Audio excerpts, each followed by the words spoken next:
Hi everyone, I'm Jason Smith, and today we're talking about something that is important for all countries in the world, not just China, and that's energy modernization.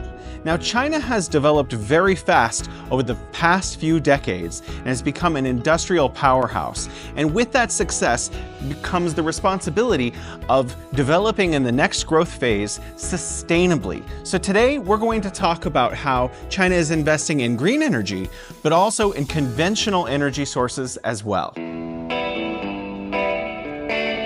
Welcome to the Fuman oil field here in Xinjiang, China.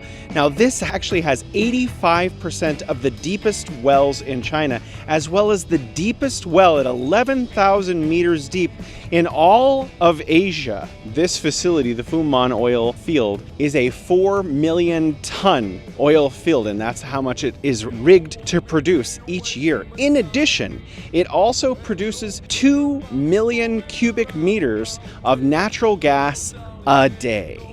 China's energy needs are absolutely massive. Now, China continues to consume more electricity each year through urbanization, through industrialization, through manufacturing processes as it did the year before. So even though China has basically reached peak carbon in 2024, a goal that it's set for 2030 by building renewable energy sources, the need for conventional energy sources continues. And this oil field is part of ensuring that China is self-reliant on energy moving into the future.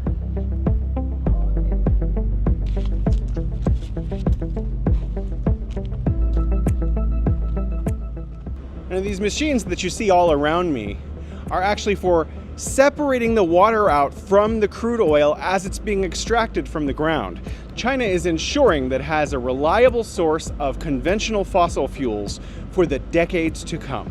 Now, China is obviously the leader in green energy with the most hydropower, the most solar power, and the most wind power on and offshore of any country in the world. But it's also increasingly important that China has its own sources of conventional fossil fuels. Now, these fuels are planned to be burned between now and 2060, at which time China will reach carbon neutrality as part of its energy goal.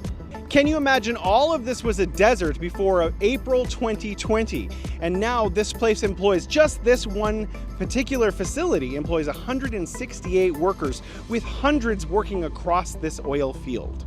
And definitely don't push this. This automatically sets off an alarm if one sees a fire anywhere in the facility. Another safety feature of a facility that is extracting an enormous amount of highly flammable goods. Wow, so they have a different kind of energy that I'm used to here.